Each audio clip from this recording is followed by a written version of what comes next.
Selamat datang di channel Keluarga Pandu, rumah berbagi cerita dan pesan. Cerita kali ini tentang kawin tangkap di Sumba, Nusa Tenggara Timur. Jangan lupa like, subscribe, komen, dan share supaya sahabat-sahabat keluarga Pandu akan mendapatkan cerita dan pesan terbaru dari keluarga Pandu. Kali ini kita akan bersama dengan Rumah Berbagi Cerita dan Pesan akan membahas topik kawin tangkap yang akhir-akhir ini ramai menjadi percakapan dalam masyarakat, khususnya menjadi perhatian masyarakat Sumba. Ya, di berita-berita akhir ini ya juga ramai diberitakan tentang ya masalah kawin tangkap ini, yang kalau menurut aktivis gender katanya ini merendahkan martabat perempuan ini, dan laki-laki melakukan untuk kesenangannya tetapi merendahkan martabat perempuan. Bahkan masalah kawin tangkap ini menarik perhatian juga Menteri Pemberdayaan Perempuan dan Perlindungan Anak, Ibu Bintang Puspayoga, yang pada akhirnya datang ke Sumba. Begitu ya, Kak Pendeta ya? Ya, Bu Bintang datang ke Sumba untuk membicarakan masalah tersebut dengan masyarakat Sumba dan juga dengan pemerintah setempat ya. Nah, malam ini saya senang sekali kita kali ini berkumpul membahas masalah ini bersama dengan narasumber kita nih, yang juga sangat memberikan perhatian terhadap masalah kawin tangkap ya. Beberapa waktu yang lalu saya lihat video kakak di lapangan pegang toa, ya, bicara tentang masalah kawin tangkap ya. Dan inilah Pendeta Marlin Lomi, Sekretaris Umum Majelis Sinode Gereja Kristen Sumba di Nusa Tenggara Timur, ya, dan juga pemerhati masalah perempuan, dan sampai saat ini masih anggota Dewan Pembina, ya, anggota Dewan Pembina Yayasan Pendidikan Universitas Kristen Duta Wacana. Nah, iya. Nah, kita akan mulai percakapan kita. Saya akan mulai dengan meminta klarifikasi dulu dari Kakak Pendeta ini. Katanya para pemuka adat dan masyarakat Sumba menganggap bahwa kawin tangkap ini adalah tradisi atau adat Sumba, bahkan juga adat masyarakat Marapu. Jadi sebenarnya kita harus menyebut apa atau menyebut apa praktik ini, Kakak? ya. Terima kasih Adik Pendeta. Salam untuk semua. Iya, Sebelum shalom. saya menjawab, saya juga berterima kasih sudah diundang dalam live diskusi ya saat ini. Dan terima kasih juga untuk semua pihak ya yang berempati, menyatakan keprihatinannya, solidaritasnya terhadap pergumulan atau persoalan yang dialami oleh kaum perempuan Sumba, yang memang akhir-akhir ini viral di media sosial sehubungan dengan praktik kawin tangkap, ya, penyebutannya seperti itu.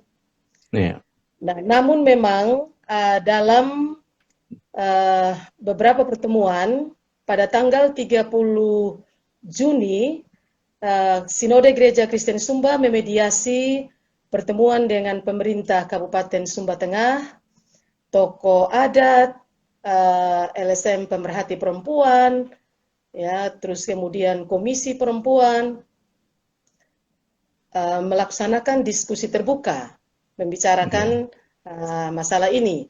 Lalu kemudian pada tanggal 2 Juli, kami bersyukur juga Ibu Menteri Pemberdayaan Perempuan dan Perlindungan Anak ke Sumba, dan juga itu dihadiri oleh ya semua pihak ya, pemerintah, tokoh adat, DPR, lalu kemudian juga pemerhati perempuan. Nah, dalam diskusi memang ketika diangkat terkait dengan masalah kawin tangkap, secara khusus para tokoh adat menolak memakai nama ya atau ungkapan kawin tangkap. Nah, karena memang bisa berkonotasi atau bisa menimbulkan penafsiran yang bermacam-macam. Ya, orang bisa berpikir kawin dulu baru tangkap atau tangkap baru kawin Tangkap dan dulu baru seterusnya. kawin. Iya. Dan ini memang terkesan seperti sangat-sangat brutal dan barbar begitu ya. Iya. Apalagi dengan pernyataan bahwa ini adalah budaya ya orang Sumba begitu. Iya. Bisa juga orang menilai bahwa setiap orang yang akan datang di Sumba nanti ditangkap begitu. Tapi tentu tidak seperti itu ya, tidak seperti itu. Iya. Nah, jadi memang sebenarnya kalau ditelusuri ungkapan yang ada memang, dan memang praktik ini ada. Kalau di Sumba Timur itu namanya Piti Maranggang. Oh, Piti Maranggang. Ya, Piti Maranggang. Ya, mengambil secara paksa atau membawa lari secara paksa begitu ya. Iya. Nah, kalau di Sumba Tengah itu Pelengidi. Kalau di Sumba Barat dan Sumba Barat Daya Malengindi. Oh. Jadi beda bahasanya tapi beda istilah ya, beda istilah tapi satu prakteknya ya. Iya, seperti itu. Iya. Gitu. Iya. Dan memang para tokoh adat mengatakan lebih tepat kalau memakai istilah dalam bahasa Sumba sendiri begitu. Dan itu tentu akan dijelaskan. Nah, terkait dengan kawin tangkap ini memang sesungguhnya adalah permasalahan yang sudah lama ya atau cukup lama dalam masyarakat Sumba. Sejak zaman leluhur orang Sumba. Namun saya berpendapat bahwa kawin tangkap ya dalam tanda petik bukanlah bagian dari budaya Sumba dan juga bukanlah bagian dari adat istiadat perkawinan yang selayaknya atau yang sebenarnya dan umum dilaksanakan dalam masyarakat Sumba. Ya, kalau dia umum berarti semua orang Sumba ini tinggal kawin tangkap selesai begitu, ya.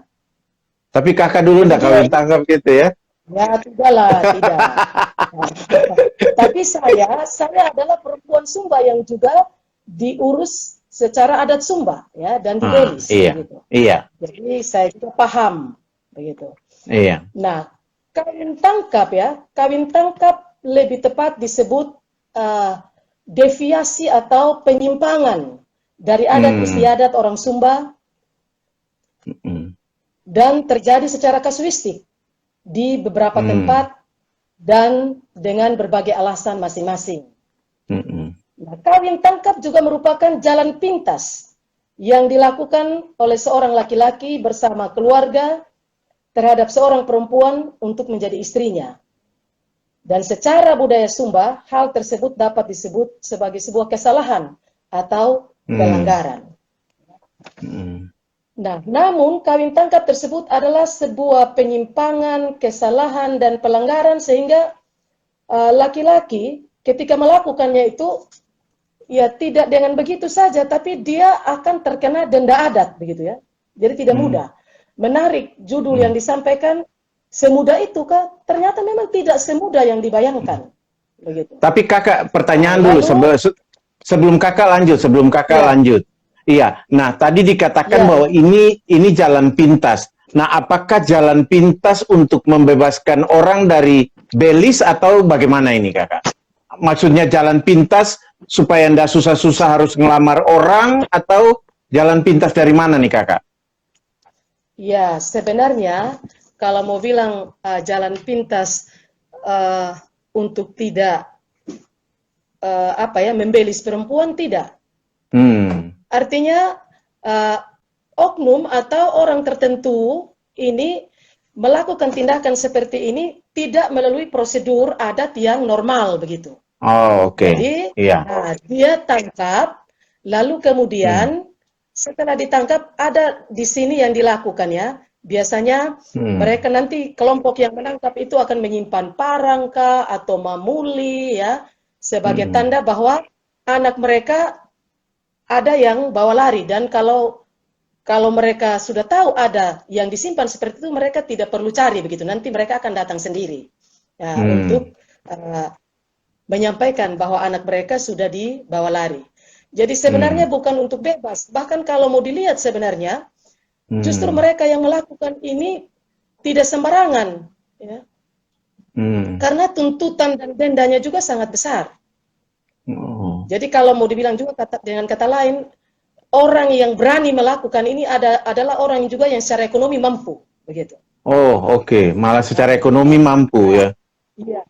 Didenda, lalu kemudian lagi dia harus melewati proses yang normal ya dalam urusan kawin-mawin perempuan Sumba, begitu. Iya. Iya. Iya. Tapi kenapa dia harus melakukan kawin tangkap itu? Apakah karena dia kesulitan mendapatkan perempuan untuk pasangan hidupnya, ataukah karena kalau dia melalui proses yang normal, mungkin ditolaklah katakanlah misalnya? Sebenarnya tidak dalam pengertian dia kesulitan mendapatkan calon istri atau pasangan hidup ya. Iya. Nah, karena memang begini, dalam budaya Sumba, biasanya memang tempat mengambil itu atau dalam urusan atau perkawinan itu anak om, anak tante, begitu ya. Oh, iya. Anak om, anak tante. Lalu memang juga ya ada, walaupun anak om, anak tante, nanti laki-lakinya suka, perempuannya tidak suka. Tapi keluarga. Nah, keluarga yang memang menginginkan itu. Dan memang kalau ditelusuri dalam budaya orang Sumba sebelumnya, sebenarnya memang tidak didasarkan pada saling mencintainya kedua pasangan itu, tapi kalau kami ikuti yang dulu-dulu itu, kalau kedua belah pihak keluarga mau, ya nanti tinggal dijodohkan begitu. Ya. Oh, sistem perjodohan berarti ya? Ya, dulu itu masih ada perjodohan.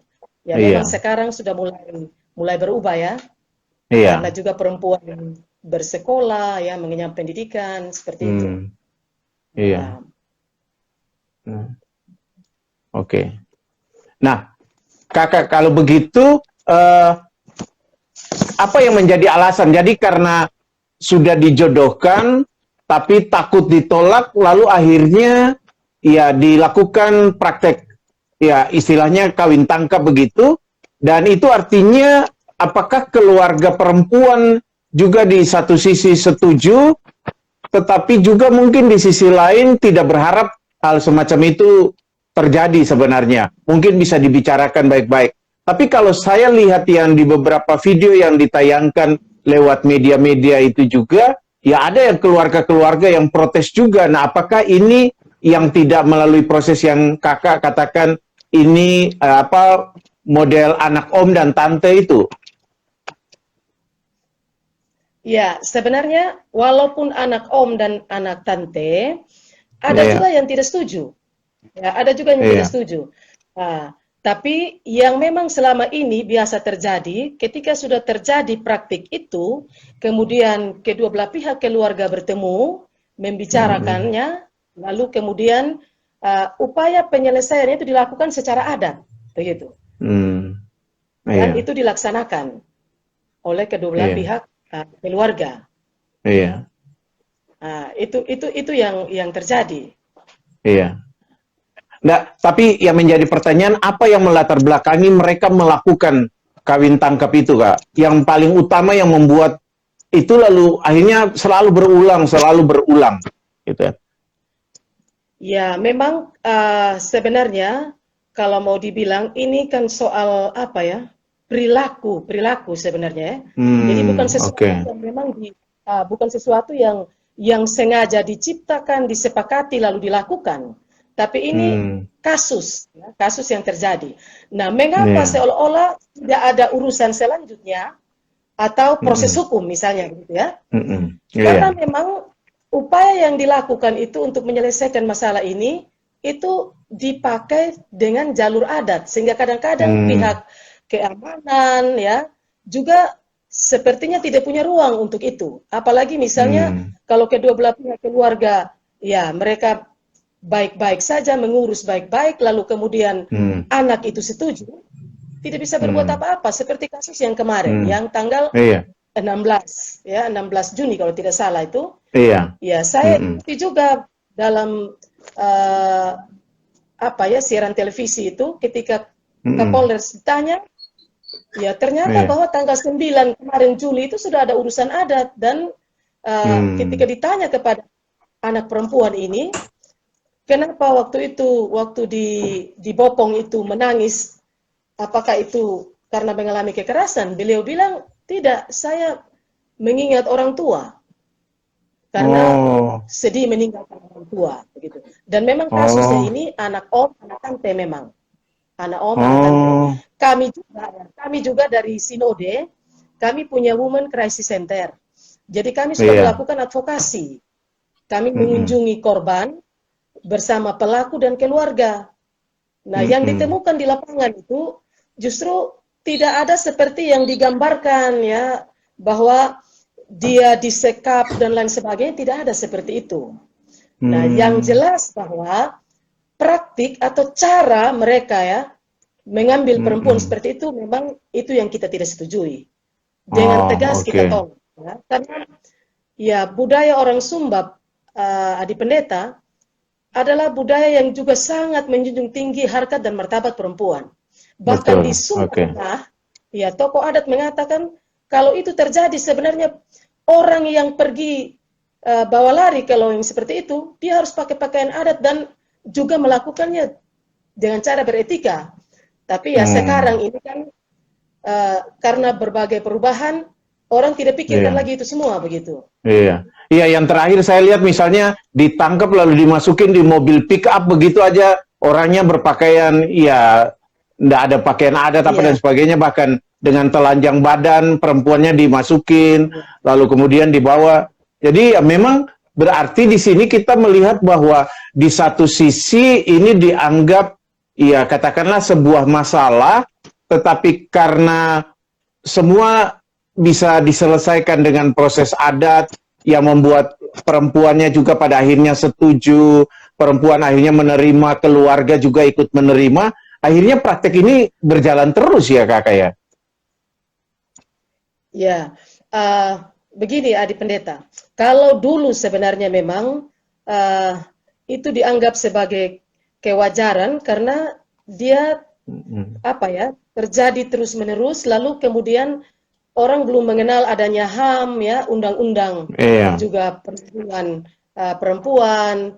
Jadi tidak ada pikiran. Jadi kalau sudah ada masalah seperti itu tinggal diselesaikan secara adat.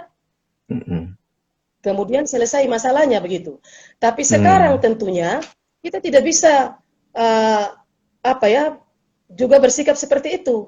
Apalagi tindakan yang dilakukan ini benar-benar merendahkan, ya, merendahkan harkat dan martabat perempuan. Ya, seperti yang terlihat dalam video itu.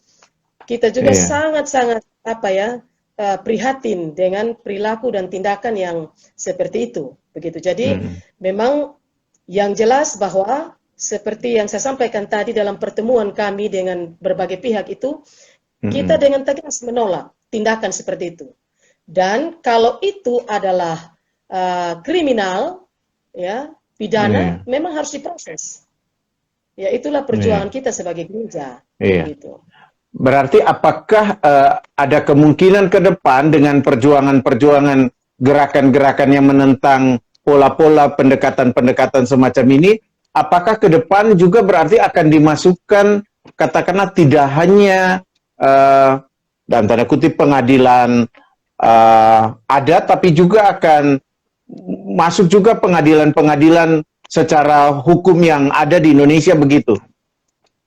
Ya, itu sudah pasti karena memang ya kita ini negara hukum, lalu juga zaman dulu dan sekarang berbeda. Ya, kalau seseorang memang diperlakukan dengan sangat tidak manusiawi, apalagi ada unsur paksaannya, ya, tidak berperi kemanusiaan seperti itu, sudah selayaknya kalau memang harus ditindak secara hukum, ya, yang ada di negara kita. Nah, Kakak, tapi persoalannya adalah kalau misalnya seperti yang tadi Kakak sudah katakan bahwa secara adat pun dia bisa diselesaikan dengan baik, perempuannya pada akhirnya setuju, orang tua menerima. Nah, kalau dibawa ke pengadilan katakanlah misalnya untuk diselesaikan dengan hukum yang berlaku di Indonesia, nah apakah tidak akan juga mungkin terjadi seperti yang dengan adat, karena kan kalau di pengadilan kan ada proses mediasi, ada proses penyelesaian secara baik-baik dulu gitu, dan pada akhirnya ya juga selesai juga gitu, seperti yang di adat dikatakan bahwa oh kami sudah menerima, ini juga sudah dibicarakan dengan adat dan keluarga sudah menerima, dan pada akhirnya selesai juga, dan akhirnya berulang lagi tindakan-tindakan semacam ini. Ya, karena itu memang kita juga perlu mendorong korban atau keluarga korban ya untuk mengadukan hal itu, sehingga kalau proses hukum sudah berlangsung, saya pikir kita tidak bisa intervensi lagi, begitu.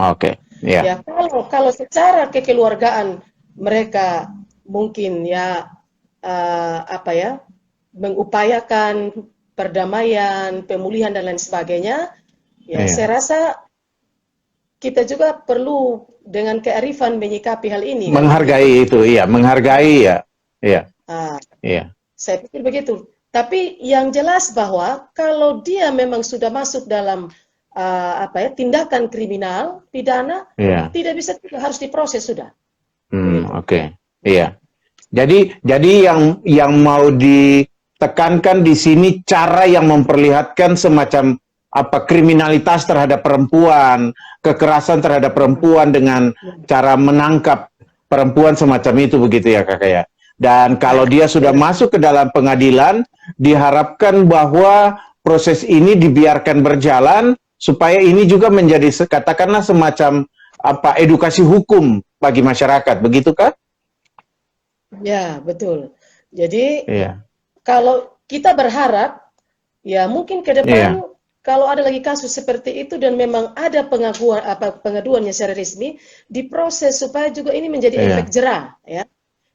Dan memang tidak mudah. Ini menjadi perjuangan kita yang terus-menerus, makanya kami juga gereja mengatakan gereja tidak bisa berjalan sendiri, kita harus bersinergi dengan semua pihak, ya, berjuang bersama. Jadi pola pikir memang harus berubah, dan menurut saya peran gereja dan semua pihak melakukan sosialisasi, edukasi itu penting sekali. Masih banyak orang Sumba yang tidak tahu undang-undang, tidak tahu peraturan dan lain sebagainya. Terutama yang di kampung-kampung ya, yang di pedalaman. Iya.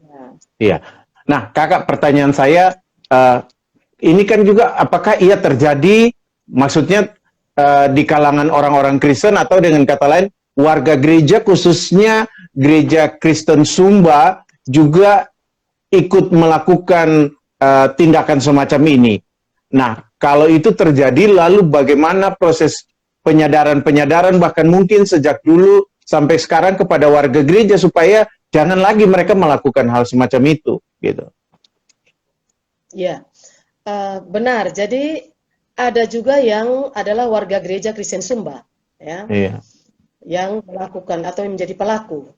Dan tentu sebagai gereja, ya kita tidak tinggal diam, terutama jemaat di mana pelaku itu ya berada atau kasus itu terjadi. Jadi tentu pendeta juga tidak akan tinggal diam di sana. Dan ada juga yang bertanya, apakah gereja melayani pemberkatan nikah terhadap orang-orang yang melakukan semacam ini? Iya. Jadi saya menjawab, tentu sebagai gereja kita tidak serta-merta menerima ya orang dia selesai kawin tangkap terus kita terima mengawinkan dia atau memberkati nikahnya, ya. Tapi butuh proses, bahkan ada itu yang sampai bertahun-tahun sudah anaknya berapa orang itu baru nanti gereja nikahkan. Karena apa? Kalau dia anggota berhak, memang dia harus siasat ya, disiasat, kenakan disiplin gerejawi.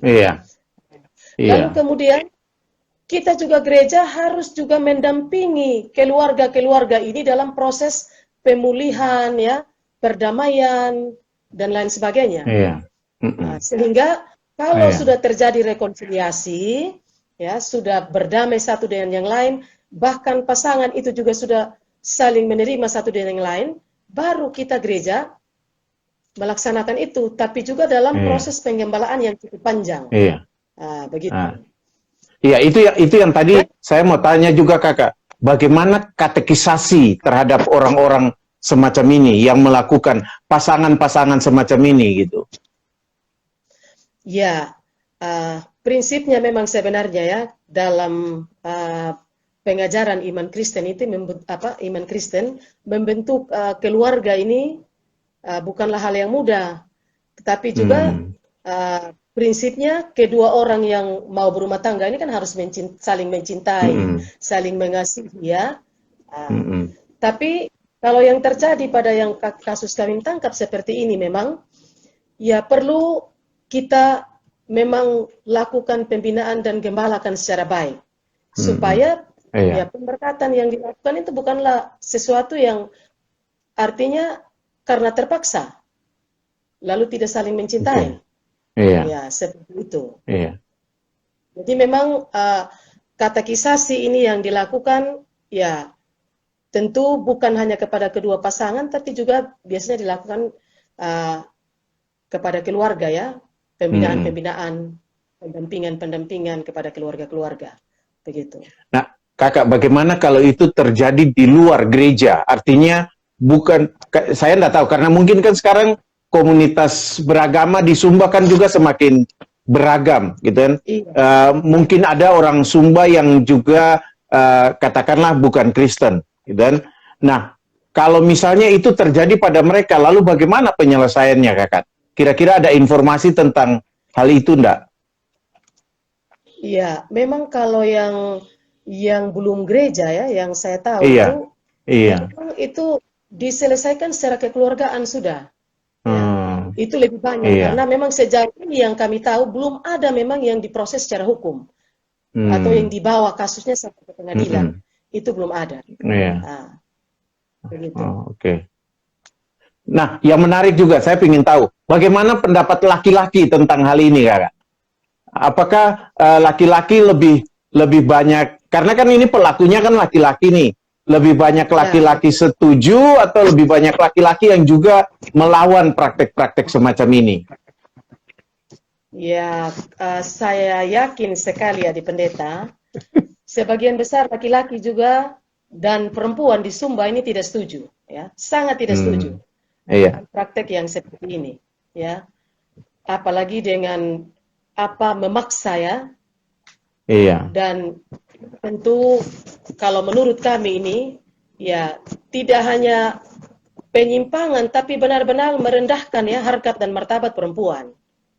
Bahkan kami juga bilang kalau memang ya laki-laki itu hebat, kenapa pakai cara yang seperti itu, ya? Kenapa tidak pakai cara yang memang sewajarnya begitu. Dan laki-laki Sumba jujur memang tidak semua. Karena yang saya bilang tadi ini hanya kasuistik. Kalau dia sesuatu yang berlaku umum, berarti setiap urusan kawin mawin tinggal tangkap aja. Selesai. Nah, ini lama baru muncul lagi begitu ya. Jadi tidak.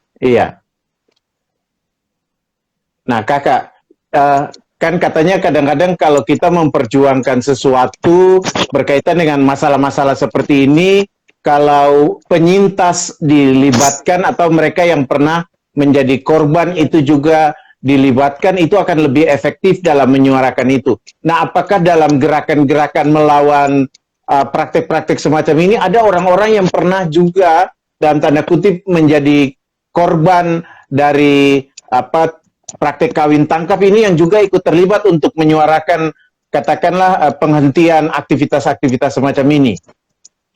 Ya, benar Adik Pendeta. Jadi seperti kemarin dalam webinar yang dilaksanakan oleh Perwati, ada salah satu korban ya yang menyampaikan narasi ya pengalamannya dia secara langsung gitu. Dan ini juga sangat baik ya dan menolong membuka mata dan pikiran masyarakat. Tapi dalam pertemuan tanggal 30 juga baru-baru kami di Sumba Tengah itu juga ada penyintas, salah seorang ibu yang bercerita, yang mengangkat pengalamannya dan mengatakan yang sebenarnya. Jadi ini didengarkan oleh pemerintah, didengarkan oleh tokoh adat, dan beliau sendiri memang menyerukan supaya praktik kawin tangkap ini harus dihentikan, ya, harus berakhir, begitu. Ya, karena apa, Adik Pendeta? Ya, tentu bagi korban ini memang meninggalkan trauma juga, ya, trauma yang kalau tidak tertangani dengan baik, ya, secara psikologis, secara psikis ini juga akan sangat-sangat berpengaruh, gitu. Iya. Nah, Kakak kembali lagi kepada apa yang tadi dibahas di pertengahan pembahasan kita tentang upaya untuk membawa praktek kawin tangkap ini ke ranah hukum misalnya. Nah, bagaimana tanggapan pemuka-pemuka adat terhadap hal ini? Apakah mereka juga setuju kalau ini dibawa ke ranah hukum? Karena kalau tidak, ini juga ada pertentangan dari kelompok-kelompok yang lain dan ini juga bisa menghambat proses semacam ini, gitu. Bagaimana, Adik Pendeta? Kurang jelas. Oke, iya. Nah, tadi kan kita membahas tentang upaya untuk membawa masalah ini ke ranah hukum, ya. Nah, pertanyaannya adalah bagaimana kalau ini tidak mendapat persetujuan dari orang-orang atau tokoh-tokoh adat, gitu kan? Nah, jadi saya bertanya, bagaimana tanggapan tokoh-tokoh adat terhadap upaya untuk membawa masalah ini ke ranah hukum? Karena kalau mereka juga tidak sependapat, ini juga bisa menimbulkan permasalahan yang lain. Ya, jadi pada prinsipnya, seperti yang saya katakan tadi, tokoh adat sendiri pun menyatakan bahwa ini adalah deviasi, penyimpangan ya, terhadap adat kawin-mawin yang sebenarnya. Dan kalau yang terjadi adalah tindakan kriminal dan pidana, mereka sangat setuju dan mendukung ini diproses secara hukum. Apalagi ya sudah ada hak asasi manusia, HAM ya, ada undang-undang. Tidak ada yang kebal hukum tentunya. Seperti itu. Jadi mereka juga mendukung. Kemarin itu dalam pertemuan mereka menyatakan dukungannya. Jadi sebenarnya segala pihak atau semua pihak yang ada dalam masyarakat, baik tokoh agama maupun tokoh masyarakat mendukung katakanlah penghentian tindakan-tindakan ya saya masih pakai istilah kawin tangkap, menghentikan tindakan seperti ini, bahkan juga terbuka kemungkinan untuk membawa dia ke ranah hukum, ke pengadilan katakanlah misalnya.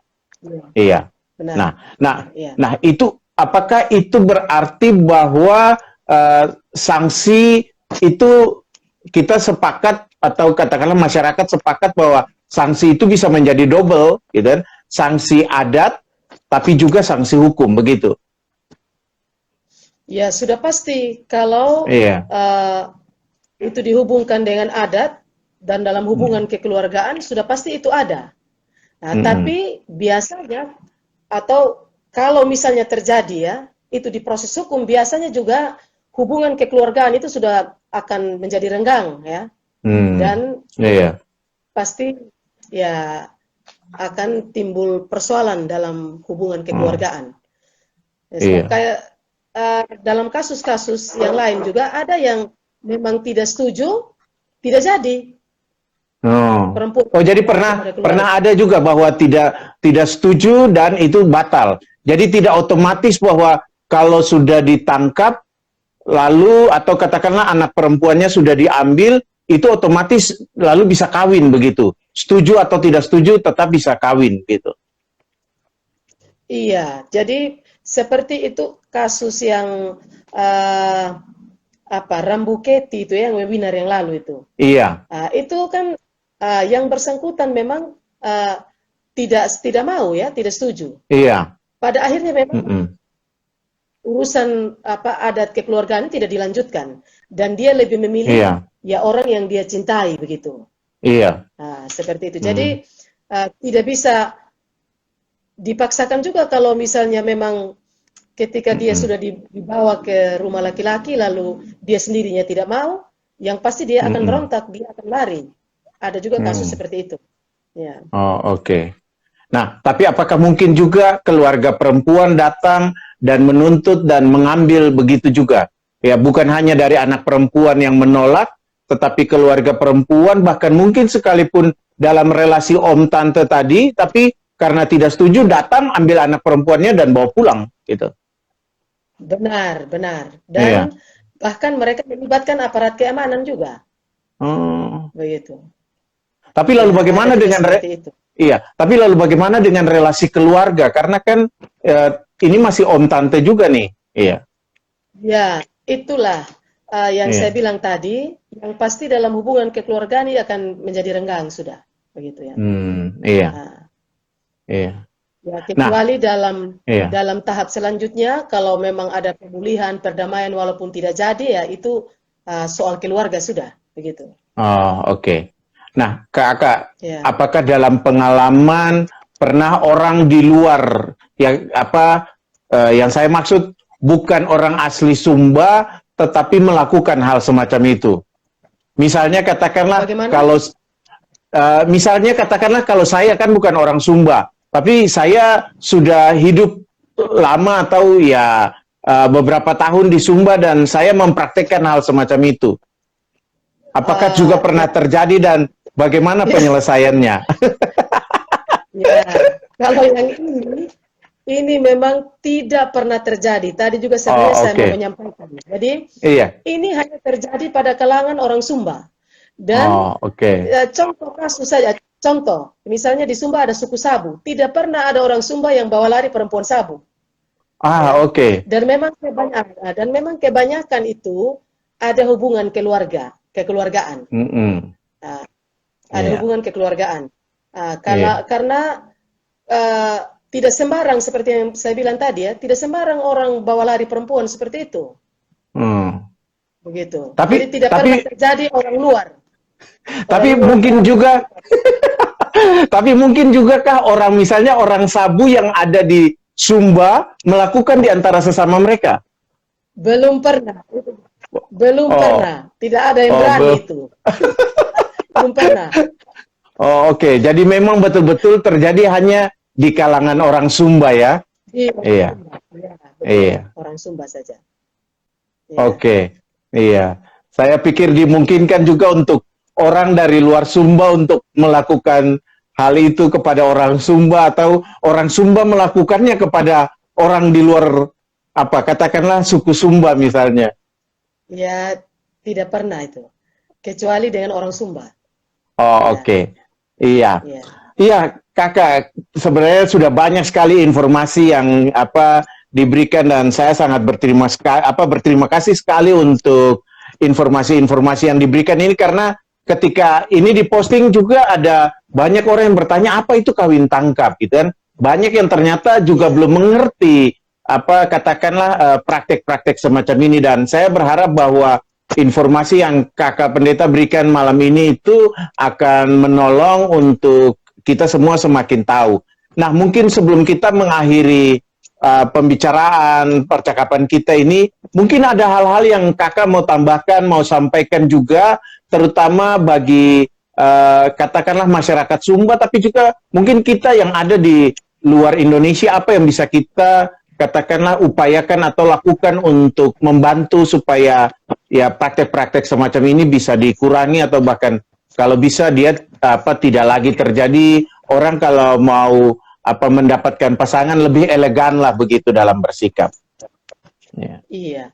Baik, terima kasih Adik Pendeta.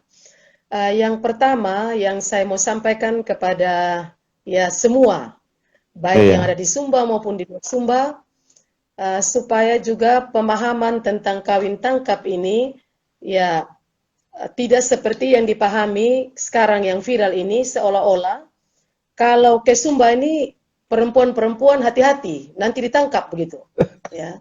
Jadi tidak seperti itu. Nah, karena kenapa saya sampaikan sebab bisa saja ini berdampak juga pada pariwisata Sumba yang sekarang lagi booming kan. Ah, iya Itu kan betul. tidak benar. Ya, orang Iya. kan menjadi takut ke Sumba. Itu ada kawin tangkap loh di sana itu. Jangan hati-hati. Hmm. Jangan sampai orang Sumba tangkap nanti kan begitu. Yang Jadi tidak bule takut seperti itu. ditangkap nanti orang Sumba. Ah, iya. Iya. Ya, yang berikut memang ya kami sangat mengharapkan dukungan semua pihak terhadap upaya dan perjuangan untuk menghentikan ya praktik yang semacam ini. Karena Iya. memang ya secara iman Kristiani, secara apa ya atau semua agama juga, ya, dan undang-undang yang ada ini memang tidak menginginkan adanya praktik yang seperti ini, ya. Jadi karena itu kita memang butuh apa ya, upaya bersama, perjuangan bersama, bergandengan tangan, yang menurut saya memang kita harus mengupayakan tindakan preventif dalam artian mengedukasi, ya, masyarakat supaya mereka paham bahwa perilaku dan tindakan yang seperti ini adalah tindakan yang memang tidak benar, sehingga segala bentuk kekerasan terhadap perempuan, anak, ya, dan juga tentu juga bisa saja kepada laki-laki, ya kita tentang, kita tolak, ya, kita tolak. Dan yang berikut memang ya kita tahu bahwa praktik yang semacam ini bisa digolongkan sebagai kejahatan kemanusiaan, ya. Tentu gereja, ya, dan kita semua berdiri bersama korban dan berjuang bersama supaya tidak ada lagi, ya, perempuan-perempuan Sumba yang diperlakukan seperti itu. Kalau mau kawin, kawin baik-baik, kita bilang, ya. Lebih baik urus baik-baik, ya. Dan juga tentu mencari pasangan adalah orang yang memang mencintai kita atau kita saling mencintai satu dengan yang lain. Nah, itu yang kita harapkan terjadi. Sebab lembaga perkawinan ini adalah lembaga yang ya sakral, ya. Dan kita memang harus pelihara itu secara baik. Dan mudah-mudahan ya ini menjadi sesuatu yang kita wariskan kepada generasi kita selanjutnya supaya tidak ada lagi praktik-praktik begini. Kalau dulu ada, ya mungkin konteksnya seperti itu. Tapi sekarang kita hidup di zaman yang berbeda, yang berubah, ya, yang juga tuntutan aturan undang-undangnya ada, ya kita harus tunduk, begitu. Pendeta. Oke, iya. Terima kasih Kakak Pendeta. Terima kasih juga untuk semua yang telah bergabung untuk bersama-sama kita belajar dari Ibu Pendeta Marlin tentang tradisi yang, bukan tradisi mungkin, praktek yang saat ini masih terjadi di masyarakat yang saya sebut saja dengan kawin tangkap itu. Semoga ini memberikan manfaat untuk kita dalam mengenal lagi katakanlah perbedaan-perbedaan yang ada dalam masyarakat kita yang kaya dengan berbagai macam pola perilaku kehidupannya, sehingga kita tahu mana yang sebenarnya tradisi, mana yang sebenarnya hanya kebiasaan yang dilakukan yang sebenarnya bukan sesuatu yang baik yang diharapkan oleh masyarakat. Sekali lagi terima kasih buat Bu Pendeta Marlin, terima kasih Kakak Pendeta, sukses di dalam tugas-tugasnya, dalam pelayanannya. Salam buat Bung Pendeta juga untuk anak-anak dan untuk semua warga GKS, dan Tuhan memberkati Kakak di dalam kehidupannya selalu. Terima kasih Kakak. Ya, terima kasih. Terima kasih, Tuhan berkati. Salam.